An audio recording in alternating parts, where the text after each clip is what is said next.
Salve pessoal, tudo bem? Davi Vega com vocês novamente. Bom, hoje eu venho aqui nesse canal para dar continuidade à série de comentários sobre livros e filmes diversos que eu venho fazendo aqui nesse canal, sempre puxando para o lado da sociologia, da antropologia, da investigação histórica, da filosofia e ciência política, amparados pela pesquisa acadêmica e ensaística, e também, por vezes, obras da sétima arte, do cinema, como naturalmente teremos hoje. Quero falar do filme A 25ª Hora, de Henri Verneuil. O Henri Verneuil, que é o diretor dessa obra homônima, né, baseada no livro do Georg, Virgil Georg, né, a obra A 25ª Hora, que é estrelada pelo grande Anthony Quinn. Anthony Quinn, ator mexicano-americano, nascido em Chihuahua, no México, em 1915, e faleceu em 2001, em Boston, Massachusetts, né? Ele que participou de vários filmes como Os Canhões de Navarone, talvez o mais famoso dele é o Zorba, o Grego, e ele ganhou 2 vezes Oscar de melhor ator coadjuvante. E uma delas é um filme sobre o Emiliano Zapata, que ele participa desse filme sobre o Emiliano Zapata, o grande revolucionário mexicano, né? Bom, mas hoje vamos falar da 25ª Hora. A 25ª Hora é um filme ambientado inicialmente na Romênia. Romênia é um país que é meio que transitório entre o Ocidente e a Europa do Leste. É um país cujo idioma romeno vem do latim também, teve grande influência das línguas românticas, mas também tem influência do alfabeto cirílico, que é russo. Então é mais ou menos uma mistura dos latinos com os do leste da Europa, né? E ali tem muitos ciganos também. A Romênia é muito conhecida pelos ciganos, que tem uma grande população de ciganos. E o filme é ambientado no início, nos anos 30. Conta a história de Johann Moritz e sua esposa Susana, que eles estão batizando um de seus filhos logo no início do filme.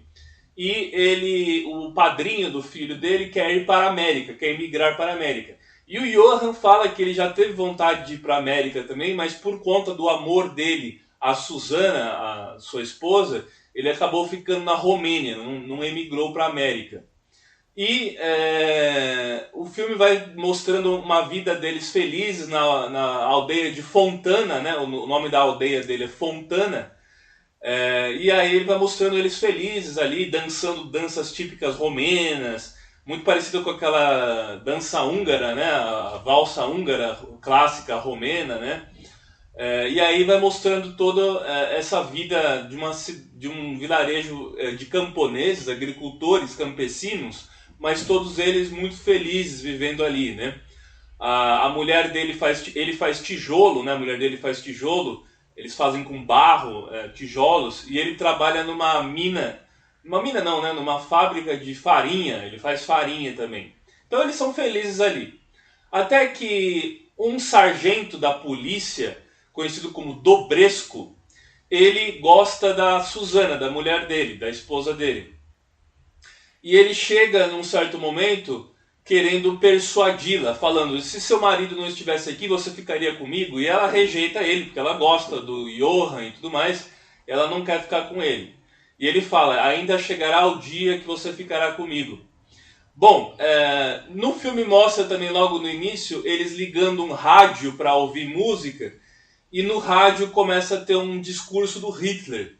E aí uma das pessoas que estava ali na festa, se eu não me engano é a filha, é a esposa do filho do padre. É a esposa do filho do padre. E aí ela fala: alguém precisa pará-lo, né? Alguém precisa parar o Hitler, que estava invadindo vários países, já tinha anexado a Tchecoslováquia, e a Inglaterra fazia vista grossa, que era o Neville Chamberlain, o primeiro-ministro antes do Churchill, né? Que o Hitler conseguia fazer acordos, e ele já tinha invadido a Tchecoslováquia e estava avançando por vários países. Depois vai mostrar a Hungria e a Romênia ocupada, né? E aí ela fala: alguém precisa pará-lo, alguém precisa conter o avanço nazista e tal. E o filho do padre, ele é escritor, e ele está tentando escrever um novo romance. E uma das pessoas dali sugere que fala assim, mas você tem que pensar num título para o seu livro. Ele fala, eu não sei que título que eu vou dar para o meu livro. Aí fala, lembre-se que o dia tem apenas 24 horas. E aí alguém fala, mas nós estamos vivendo a 25ª hora, já passamos das 24 horas, estamos vivendo a 25ª hora. E esse vai ser o título do livro que ele está escrevendo. Então, é por isso que o nome do filme é a 25ª hora. Bom, eles vivem ali na aldeia, estão sendo ameaçados pelo nazismo e tal, mas continuam tendo uma certa normalidade na vida deles, até que um dia o Johann vai sair para trabalhar e o Dobresco chega o sargento Dobresco da polícia chega com uma intimação falando que ele tem que se apresentar na junta militar. E ele, inocentemente, vai lá. Ele tenta falar com o encarregado, mas não deixam ele falar com o encarregado. E aí ele e mais vários judeus vão ser presos. Mas o Johann, ele não é judeu. E ele vai ser preso como se ele fosse um judeu. E quem fez isso foi o Dobresco, visando ficar com a esposa dele. Aí, tanto que o Dobresco depois vai lá para a aldeia, tenta ficar com ela e tal, e ela empurra ele cai num lugar cheio de lama e tal. E o Dobresco, então, ele age de forma covarde, que é para poder ficar com a esposa do Johann, né? A Susana rejeita o Dobresco e depois ela vai ficar sozinha, né, com os filhos, e o Johann vai ficar num campo de concentração junto com outros judeus. Ele tenta explicar que ele não é judeu, mas ninguém acredita nele. Falam, você acha que o rei cometeria algum erro de te mandar para cá se você não fosse judeu e tal? E ele não pode questionar as autoridades e tal. E nesse campo de concentração eles vão construir uma barragem que é para impedir um possível avanço do ataque russo. Eles estão construindo uma barragem num canal que tem lá, eles estão fazendo uma barragem para impedir uma possível invasão russa, né? E ele fica ali por 8 meses preso, né? Até que ele tenta escrever uma carta para Susana, só que eles não entregam as cartas que ele escreve, e ele encontra uma carta dele no lixo, fica revoltado. E o comandante daquele campo de concentração, ele finalmente escuta o Johann alguma vez, está lá no seu conforto, comendo uma refeição boa, com frutas e tudo, e eles passando fome lá, né, os judeus e ele, né? Até que ele ouve e ele fala, mas eu não sou judeu, vocês têm que me soltar. E aí ele fala, tá bom, vamos verificar se você não é judeu, abaixa sua calça aí, para verificar se ele é circuncisado. Ele abaixa a calça, só que aí a pessoa encarregada de avaliar não sabe dizer se ele é circuncisado ou não. E ele acaba continuando ficando preso lá. E ele já começa a perder as esperanças. Mas ele faz amizade com um doutor que é uma pessoa muito rica.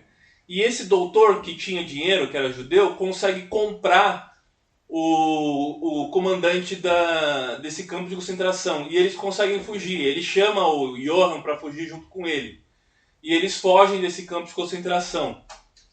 Já vou falando que esse meu vídeo contém spoilers. Vocês vão assistir o filme, vale a pena assistir o filme, mas eu vou contar o filme inteiro aqui para vocês.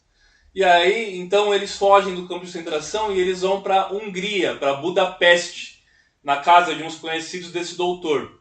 O Johann vai lá para a Hungria, só que o doutor depois tem a intenção de emigrar para a América. Ele vai para Zurique, na Suíça, e de Zurique, da Suíça, ele vai partir para a América. E o Johann quer ir junto. Só que, quando o doutor fala lá para as pessoas encarregadas dessa viagem para a América, os judeus só ajudam os judeus. E o Johann não é judeu, então ele não vai ser ajudado pelos demais judeus. E aí o Johann fala, eu passei 8 meses sendo preso, 8 meses preso sem ser judeu, agora que eu preciso ser judeu, eles não me consideram judeu. E aí, então, eles conseguem emigrar para a América e o Johann fica sozinho na Hungria. Até que ele vai ser detido na Hungria, vai ser detido como um possível espião na Hungria, vai ser espancado e tudo mais, né? E depois ele vai ser interrogado, vai ter um interrogatório contra ele, e ele tinha um bracelete de ouro que o doutor deixou com ele para ele vender e ter algum dinheiro, né, para poder fugir. E aí ele fala, mas eu não sou espião, eu sou uma pessoa comum e tal. E o dono, e o chefe de polícia pergunta pra ele, você é judeu? Ele fala, não, eu não sou judeu, eu sou romeno. Aí ele abre um sorriso e fala, até que enfim você concordou com alguma coisa. Então você será enviado para o corpo de voluntários para a Alemanha, de trabalhadores para a Alemanha. Era o corpo de voluntários húngaros, entre aspas, que iria trabalhar na Alemanha. E aí ele vai para um trem e ele vai ser conduzido à Alemanha. Quando ele está nesse trem, ele fala assim, vocês são trabalhadores húngaros, para as pessoas que estão no trem, e aí ninguém é húngaro. Tem um romeno, tem um grego, tem diversas nacionalidades, jugoslavo e tudo mais, só que não tem nenhum romeno, né? E ele fala assim, eles estão, desculpa, não tem nenhum húngaro, né? Eles estão enviando voluntários, entre aspas, pegados à força, para trabalhar na Alemanha, mas ninguém aqui é húngaro, né?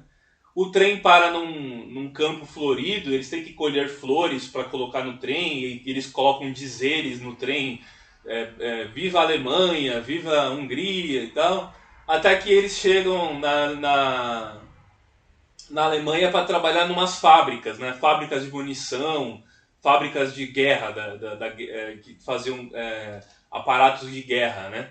E um belo dia, o Johann está trabalhando ali e um corpo de oficiais da SS fica intrigado com a figura dele. O encarregado, o líder, o chefe, o general ali da SS, pega e chama ele para entrar numa sala isolada. Ele vai até lá e ele tem várias medições de crânio, tem réguas e moldes para medir crânios, medir tudo mais, que era aquele departamento que avaliava a antropologia forense, né, para saber se o sujeito tinha ascendência ariana ou não. E ele mede, tira as medidas do Johann. E aí ele fala, senhores, existia uma raça de germânicos que saiu da Alemanha e foi para a Índia e depois retornou para algumas regiões do Danúbio, se eu não me engano, alguma coisa assim que ele fala. E essa raça tem poucos representantes. E este senhor é um representante autêntico ariano da raça germânica e tudo mais. Aí um dos caras da SS lá fala assim, mas senhor, esse homem é moreno, esse homem é escuro, tem olhos escuros, cabelos grossos, escuros e tudo mais. E ele fala, você se esqueceu que os arianos saíram da Índia, da escura Índia, e foram migrando para outras regiões? Aí ele fala, vocês vão descobrir como eu sei sobre a família desse homem. Aí ele fala, você é da Transilvânia? E ele é realmente da região da Transilvânia, na Romênia, né? E aí ele fala, sim senhor, eu sou da Transilvânia. Você é de tal lugar, você não sei o quê. E aí eles constatam que ele é uma pessoa de ascendência ariana. E aí ele se torna um soldado da SS, ele é encarregado de ser incorporado à SS. Antes dele ir para lá, quando eles achavam que ele era judeu, eles fizeram a esposa dele assinar um documento falando de divórcio dele para não perder a casa, porque eles poderiam confiscar a casa dele por ele ser supostamente judeu. E ele ficou muito arrasado com isso, dela ter assinado esse documento e tudo. Só que ele só vai entender que ela assinou para não perder a casa anos depois. Isso já estava em 1940. O filme começa nos anos 30, mas ele já está em 1940, quando ele é incorporado à SS. Aí ele fica sendo soldado da SS e ele se torna um garoto propaganda. Ele vai sair em várias revistas, como a Der Adler, que era um dos jornais alemães, e outras revistas, Spiegel também, aquela revista nazista e tal. E ele vai se tornar um garoto propaganda dos voluntários estrangeiros da Waffen-SS. Essa revista foi parar nas mãos do próprio Dr. Goebbels e do próprio Rosenberg também, né? Que eram os encarregados desses estudos de arianismo e tudo mais, né? E ele vai ser, então, um garoto propaganda, e isso vai trazer muitas consequências para ele depois, né? Bom, vocês sabem que na Waffen-SS tinham vários soldados estrangeiros, tinha aquela divisão Handschar, que era cimitarra, onde tinham vários muçulmanos, né, inclusive bósnios, muçulmanos, grande maioria de muçulmanos bósnios, né, e tinha no exército alemão alguns indianos também, né, que era do Subhas Chandra Bose, que era um líder nacionalista indiano que lutava contra a presença dos britânicos na Índia, e ele vai se aliar com tropas de indianos, tanto para atuar no fronte do Pacífico, né, aliado aos japoneses, quanto também da Alemanha. E tinham soldados indianos com aqueles turbantes e tudo com o uniforme alemão, né? Então a SS se transformou numa espécie de legião estrangeira, tinham vários estrangeiros lá. E o Moritz, o Johann Moritz, se torna um garoto propaganda.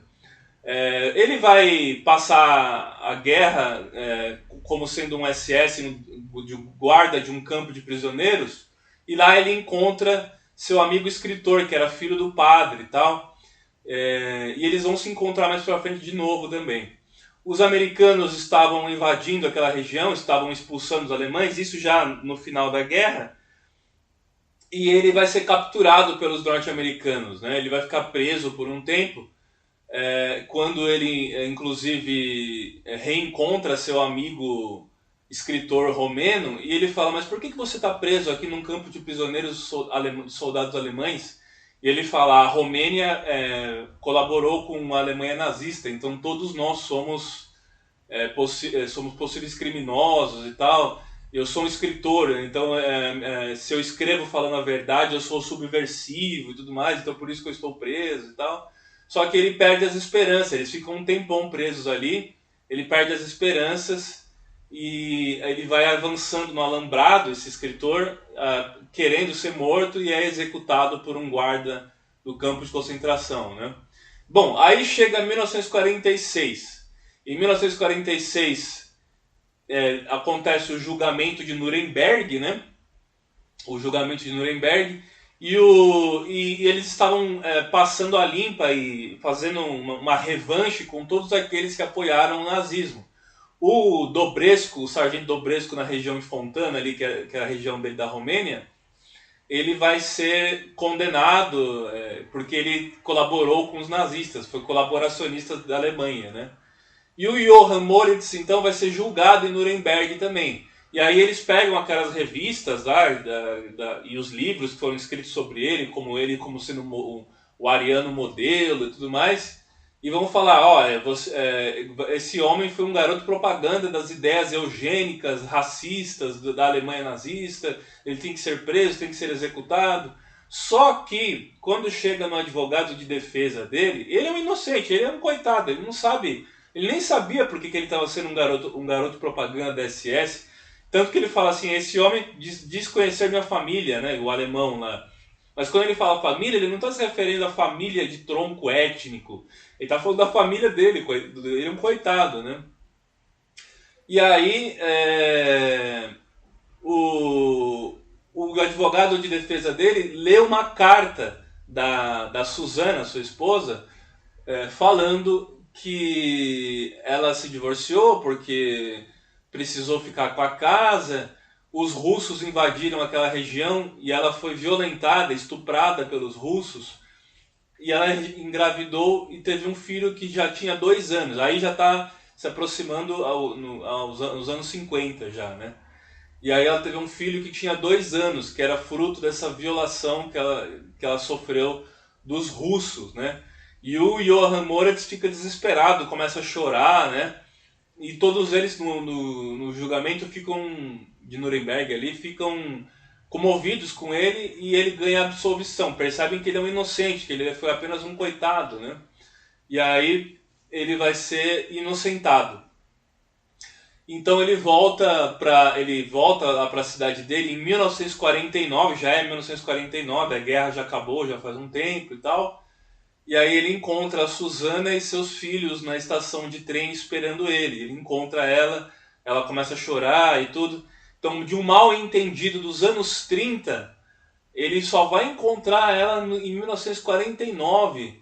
E ele, que foi preso primeiramente como judeu, depois vai ser enviado como trabalhador na Alemanha, depois vai ser incorporado ao exército alemão, à Waffen-SS, as forças militares alemãs, vai ser preso em Nuremberg, julgado, e só em 1949 que ele encontra a mulher dele, né?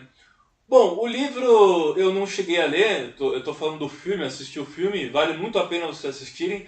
O Anthony Quinn tem uma interpretação brilhante, as expressões faciais que ele faz de inocente, de bonachão, de um cara meio um coitado, uma pessoa simples e humilde, ele consegue transparecer muito bem essa ideia do personagem, né? Que sempre foi sempre foi uma vítima de tudo aquilo, né? Tanto que no final do filme tem um repórter que quer tirar foto dele reencontrando a família, e ele começa a falar: sorria, sorria, sorria, sorria. E ele sempre foi mandado fazer as coisas, né? Ele sempre foi um cumpridor das obrigações, ele nunca foi um agente, nunca foi um agente de si próprio, do seu próprio destino e tudo mais, né? E aí ele é forçado até a sorrir depois, até mesmo quando ele é liberto, ele é forçado a sorrir para sair na foto e tal. É muito interessante o filme, vale a pena vocês assistirem, a 25ª Hora, que é o nome da obra do filho do padre, que conta essa história, né? A 25ª Hora. E aí vale a pena vocês assistirem, porque tem várias coisas históricas, como mostrando essas divisões de voluntários estrangeiros da SS e tudo mais, e também ambientada na Segunda Guerra Mundial, com interpretação brilhante. É um filme franco-iugoslavo, produção italiana, francesa e iugoslava, né? Um filme de 1967, muito bem feito, que impressiona até hoje como um grande clássico do cinema hollywoodiano, tá certo? Bom, então é isso, eu peço encarecidamente, curta, se inscreva, compartilhe para aquela amiga ou amigo que também gosta do tema, e sempre lembrando que eu também tenho meus livros para baixar no meu blog. Eu vou deixar na descrição desse vídeo o link para o meu blog, que se chama pelorevés.blogspot.com. Lá vocês encontram os meus livros em PDF de fácil conversão para EPUB, para vocês baixarem e lerem a hora que vocês quiserem. E deixa aqui nos comentários o feedback dos meus livros, que para mim é sempre muito construtiva, a crítica positiva ou negativa, tá certo? Bom, então é isso. Valeu, gente. Grande abraço.